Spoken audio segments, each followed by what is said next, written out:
আশুরা রোজার ফজিলত কি এবং এবছর আশুরা রোজা কবে রাখতে হবে? আশুরা রোজার ফজিলত সম্পর্কে আমরা সবাই কম বেশি জানি।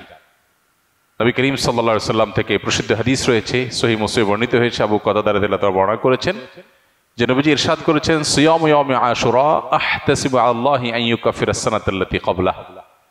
আশুরা রোজার ব্যাপারে আল্লাহর প্রতি আমার ধারণা হলো যে এর মাধ্যমে এক বছর পূর্বের গুনাহ আল্লাহ তাআলা মাফ করে দিবেন। এবং আশুরার এই রোজা এটা কতদিন যাবৎ পৃথিবীতে রাখা হচ্ছে সেটার উত্তর হলো মুসা আলাইহিস সালামের সময় থেকে রাখা হচ্ছে। তার মানে কয়েক হাজার বছর ধরে এই আশুরার রোজা পৃথিবীতে রাখা হয়। এমন একটা ইবাদত যেটার ধারাবাহিকতা হাজার হাজার বছর। তো এই আশুরার রোজা রাখার গুরুত্ব অপরিসীম। সাহাবায়ে কেরাম নিজেরা তো রাখতেন, নিজেদের বাচ্চাদেরকে পর্যন্ত এই রোজা রাখতে উদ্বুদ্ধ করতেন যারা রোজা রাখার মতো তাদেরকে, এবং সেই সাথে তাদেরকে খেলনা ইত্যাদি দিয়ে ভুলিয়ে রাখতেন। এটা ছিল নবী সাল্লাল্লাহু আলাইহি সাল্লামের সাহাবায়ে কেরামের সুন্নাহ। সেজন্য আশুরা রোজা আমরা রাখার চেষ্টা করব ইনশাআল্লাহ। এই বছর আশুরা রোজা আমরা কখন রাখব সেটার উত্তর হলো, আজ বাংলাদেশে এবং এ অঞ্চলে যেহেতু একদিন পরে চাঁদ দেখা যায় মিডল ইস্টের তুলনায়, সো আমাদের এখানে আজ ৮ই মুহররম। ৮ই মুহররম যেহেতু আজকে সন্ধ্যার পর অর্থাৎ শুক্রবার সন্ধ্যার পরই ৯ই মুহররম শুরু হয়ে যাবে। আর আশুরা রোজার মধ্যে সবচেয়ে উত্তম হলো ৯ এবং 10ই মুহররম রোজা রাখা। 10ই মুহররম আশুরার দিন, আশুরা মানেই হলো মুহররমের 10 তারিখ বা 10ম দিন, অতএব সেটা তো আছেই। সেটা আগামী রোববার মুহররমের 10 তারিখ হবে। শনিবার দিবাগত রাতে সাহরি খেয়ে আমরা মূল রোজা আশুরা রোজাটা রাখবো ইনশাআল্লাহ। আর সাথে 9 তারিখকে প্লাস করে রোজা রাখলে সেক্ষেত্রে আজকে দিবাগত রাতে আমাদেরকে সাহরি খেয়ে আগামীকালকে শনিবার রোজা রাখতে হবে, অর্থাৎ 9 এবং 10। তাহলে শুক্রবার দিবাগত রাত, আজ শুক্রবার দিবাগত রাতে আমরা সাহরি খেয়ে কালকে রোজা রাখবো ইনশাআল্লাহ। আবার আগামীকাল দিবাগত রাতে সাহরি খেয়ে তারপরের দিন রোজা রাখবো। তাতে 9 জিলহজ এবং 10 জিলহজ দুইটা রোজাই আদায় হয়ে যাবে ইনশাআল্লাহ। কারণ যদি কালকে রোজা রাখা সম্ভব না হয় তাহলে তিনি শনিবার দিবাগত রাতে খেয়ে রবিবার রোজা রাখবেন, সেটা হবে আশুরার মূল রোজা। আর রবিবার দিবাগত রাতে সাহরি খেয়ে সোমবার তিনি রোজা রাখবেন, তাতে হবে আপনার 11 জিলহজের রোজা। আর সোমবার তো সাপ্তাহিক নফল রোজা আছেই, সেক্ষেত্রে আমরা টানা 3টা রাখতে পারি। শুক্রবার দিবাগত রাত, শনিবার দিবাগত রাত, এই দুইটা আশুরা। আর রবিবার দিবাগত রাত হলো কিসের? সোমবারের সাপ্তাহিক নফল রোজা। তাহলে টানা 3টা রোজা হয়ে গেল। আর যদি কেউ একের ভিতর 2 চান, মানে শর্টকাটে, তাহলে সেক্ষেত্রে শনি আর রবি রাখলে রোববারেরটা ডাবল নিয়ত করতে পারেন। 11ই মুহররম হিসাবে রোজা, আবার সোমবারের রোজা, দুইটা সবই একসাথে পাওয়া যাবে। আর যদি কেউ 3টা রাখেন তাহলে তার সব বেশি, এটা বলার অপেক্ষা রাখে না। অতএব আশুরা রোজাগুলো আমরা রাখার চেষ্টা করবো ইনশাআল্লাহ। এদিন আল্লাহ রাব্বুল আলামিন মুসা আলাইহিস সালামকে বিজয় দিয়েছেন, সত্যের বিজয় দিয়েছেন। আর অসত্য বা ফেরাউন বাহ্যিকভাবে শক্তিশালী মনে হলেও দীর্ঘদিন অহমিকার সুযোগ আল্লাহ তাআলা ছাড় দিয়ে একটা পর্যায়ে তাকে চরম পরিণতি বরণ করতে বাধ্য করেছেন। সেই ঐতিহাসিক দিন আল্লাহ নবী মুসা আলাইহিস সালাম সেটার জন্য আল্লাহর কাছে শুকরিয়া আদায় করে তিনি রোজা রেখেছেন, এবং তার অনুসরণে আমরাও রোজা রাখি। এবং ইহুদিদের রোজার চাইতে আমাদের রোজা যেন ভিন্নতর হয় সেজন্য আমরা 2টা রোজা রাখি। এবং সেই 2টা রোজার ভিতরে সবচেয়ে উত্তম হয় 9-10, 9-10 না পারলে 10-11, এই 2টা ধাপের রোজা।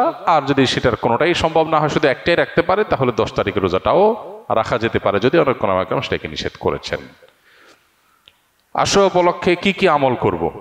আশুরা উপলক্ষে সর্বপ্রথম এবং প্রধান আমল হলো রোজা রাখা, যেটা আমরা এতক্ষণ বললাম।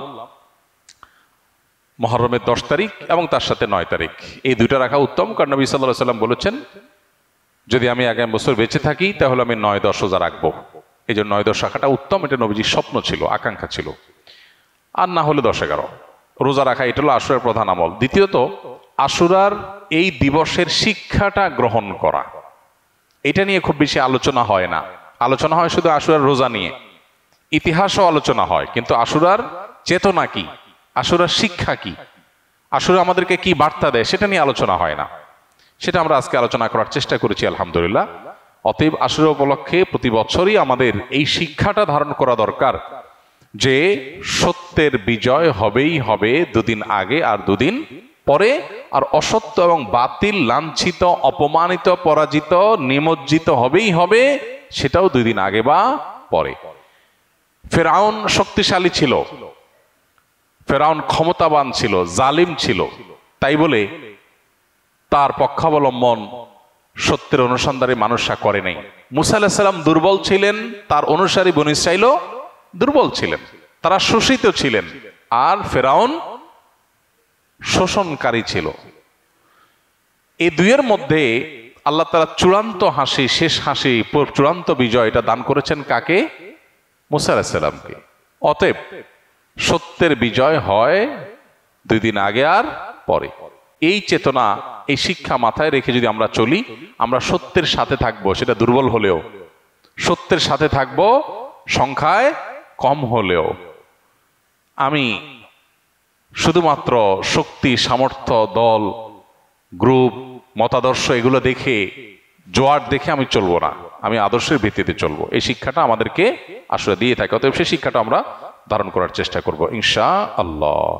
আশুরা উপলক্ষে একটা হাদিস, যে হাদিসকে ইমাম তিরমিজি রাহিমাহুল্লাহ বিশুদ্ধ বললেও, হাসান বললেও, অন্য ইমামরা অনেকে জয়ীফ বলেছেন, সেটা হলো এই দিনে আল্লাহ তাআলা আল্লাহর বান্দাদেরকে মাফ করার ইতিহাস আছে। অতএব পরবর্তী জাতিরাও আল্লাহর কাছে তওবা করলে এই দিনে তওবা কবুল হবে, আল্লাহ তওবা করবেন, কবুল করবেন।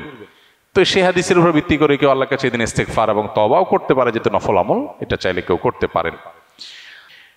মুহররম আসলেই মুআবিয়া রাদিয়াল্লাহু তাআলা আনহুকে নিয়ে বিভিন্ন আলোচনার জন্ম নেওয়া হয়। হযরত মুআবিয়া রাদিয়াল্লাহু তাআলা কি সাহাবী ছিলেন? মুআবিয়া রাদিয়াল্লাহু তাআলা সাহাবী ছিলেন, এটা নিয়ে তো কোনো প্রশ্ন থাকার সুযোগই নেই। আমরা সবাই জানি তিনি সাহাবী ছিলেন, এবং মুআবিয়া রাদিয়াল্লাহু তাআলা আনহু আমাদের সমস্ত মুসলমানদের কাছে শ্রদ্ধার পাত্র।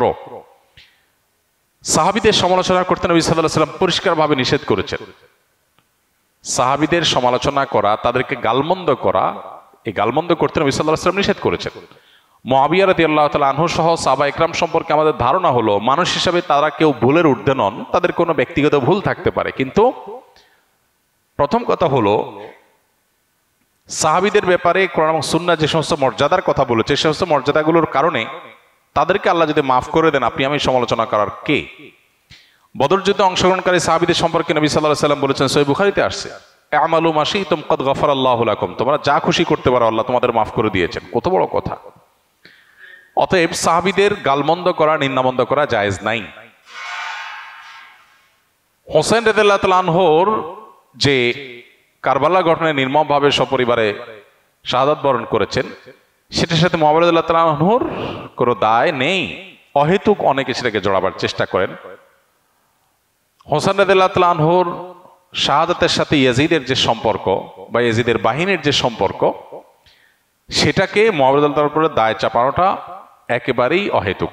হ্যাঁ, মুআবিয়া রাদিয়াল্লাহু তাআলা আনহু তার ছেলেকে দায়িত্ব দিয়েছেন, দায়িত্বে রেখেছেন, এটা তার ইজতিহাদ, এটা তার ভুল, এটা তার গবেষণা, এটা তিনি মনে করেছেন যে এরকম হলে ভালো হতে পারে।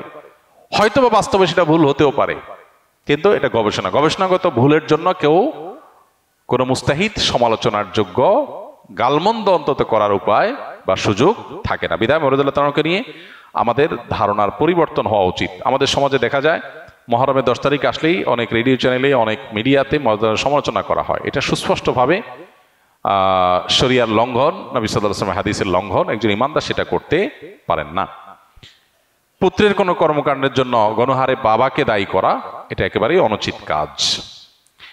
মুহররম মাস আসলেই হাই হোসেন বলে মিছিল করতে দেখা যায়, এগুলো কি শরীয়ত সম্মত? এগুলো সুস্পষ্ট বিদআত। মুহররম মাসের সাথে এই হাই হোসেন করার কোনো সম্পর্ক নাই। তাছাড়া হোসেন রাদিয়াল্লাহু তাআলা আনহুর মৃত্যুতে আমরা প্রত্যেকটা মানুষ ব্যথিত, এবং তার হত্যাকারীদেরকে আমরা ঘৃণা করি, কিন্তু এবং তাদের নির্মম শাস্তি আল্লাহর কাছ থেকে আমরা আশা করি, দোয়া করি।